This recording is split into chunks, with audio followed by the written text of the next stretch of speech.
ডিম আর baking powder মিশিয়ে cake তো অনেক খাওয়া হলো, এবার না হয় ভিন্ন কিছু ট্রাই করা যাক। হ্যালো এভরিওয়ান, আসসালামু আলাইকুম। আশা করছি আপনারা সবাই অনেক বেশি ভালো আছেন। তো আজকে আমি আপনাদেরকে তৈরি করে দেখাবো বেকিং পাউডার ও ডিম ছাড়া তালের স্পঞ্জ কেক। কি চমকে গেলেন? এখানে চমকে যাওয়ার কিছুই নেই, সত্যি তালের স্পঞ্জ কেক তৈরি করব ডিম এবং বেকিং পাউডার ছাড়া। তো চলুন রেসিপিটি শুরু করা যাক। তো প্রথমে এখানে আমি একটা পাতিলে 2 কাপ কাঁচা তালের রস নিয়ে নিয়েছি। এখানে কাঁচা তালের রসটা নিতে হবে। এরপর দিয়ে দিচ্ছি হাফ কাপ চিনি। এবার চিনিটা তালের সাথে ভালোভাবে মিশিয়ে যাওয়া পর্যন্ত অনবরত নাড়তে থাকতে হবে। ভালোভাবে নেড়েচেড়ে যখন চিনিটা গলে যাবে এ পর্যায়ে দিয়ে দিব এখানে 2 কাপ শুকনো চালের গুঁড়ো। শুকনো আতপ চালের গুঁড়োটা ইউজ করার চেষ্টা করবেন।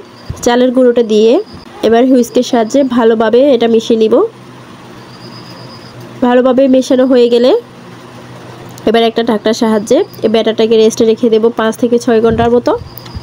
5 থেকে 6 ঘন্টা মিনিমাম রাখতে হবে, এর বেশি রাখলেও সমস্যা নেই, তবে 5 থেকে 6 ঘন্টা মিনিমামই রাখতে হবে, নয়তো কিন্তু আবার ব্যাটারটা ফুলবে না বা ব্যাটার পারফেক্ট হবে না। তো ফিরে আসছি 5 থেকে 6 ঘন্টা পর। 5 থেকে 6 ঘন্টা পর দেখুন তালের ব্যাটারটা কিন্তু একদম ফুলে ডবল হয়ে গেছে। এ পর্যায়ে আমি একটা মোল্ডে, এখানে আমি 7 ইঞ্চি একটা রাউন্ড মোল্ড নিয়ে নিয়েছি।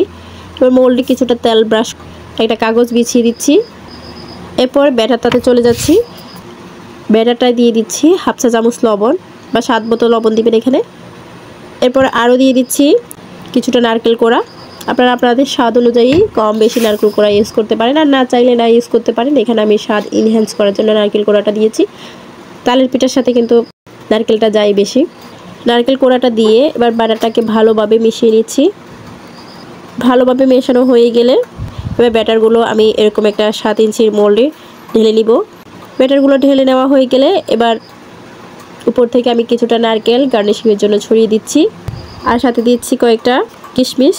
এগুলো অপশনাল, আপনারা হাতের কাছে না থাকলে না দিতে পারেন। এবার চুলায় একটা হাঁড়ি বসিয়ে তাতে স্ট্যান্ড দিয়ে নিয়েছি, আর স্ট্যান্ডের উপরে আমি এখন এই মোল্ডটা বসিয়ে দিব। যেহেতু আমি এখানে কেকই তৈরি করছি এজন্য আমি এখানে পানির ভাপে দিচ্ছি না। এবার ঢাকা দিয়ে তার উপরে শিলনোড়া দিয়ে, যাতে ভিতরের বাষ্পটা না বাইরে না যায়, শিলনোড়া দিয়ে চাপ দিয়ে দিচ্ছি। এবার লো হিটে এটা চুলায় রাখবো প্রায় 40 মিনিটের মতো। 40 মিনিটে একদম লো হিটে রাখতে হবে, নয়তো কেকটা পুড়ে যাবে। 40 মিনিট পর একটা টুথপিকের সাহায্যে কেকটা চেক করে নিচ্ছি। দেখেন টুথপিকটা ক্লিন এসেছে, তার মানে কেকটা হয়ে গিয়েছে। এবার এটা চুলা থেকে নামিয়ে ঠান্ডা হলে মোল্ড আউট করে নিব। কেকটা ঠান্ডা হয়ে গিয়েছে। এবার 4 ও 500 থেকে এভাবে ছুরির সাহায্যে আলগা করে নিব। ভালোভাবে আলগা করে কেকটা মোল্ড আউট করে নিব। এবার উপরের কাগজটা ছড়িয়ে নিব। কাগজটা ছড়িয়ে নেওয়ার পর দেখুন একদমই ডিমের কেকের মতো স্পঞ্জি এবং সফট, এবং চারিদিকে কি সুন্দর একটা কালারও এসেছে। কেউ দেখলে প্রথমে বলবেই না যে এটা তালের কেক বা শুকনো চালের গুঁড়ো দিয়ে বানানো হয়েছে। একবারই আমার এই রেসিপিটা ফলো করে কিন্তু খুব সহজে তালের কেক বানিয়ে নিতে পারবেন, খুবই ইজিভাবে। তো আশা করছি আমার রেসিপিটা ভালো লেগেছে। ভালো লাগলে like, comment, share and subscribe করে আমার চ্যানেলের পাশেই থাকবেন। সবাই অনেক বেশি ভালো থাকবেন। আল্লাহ হাফেজ।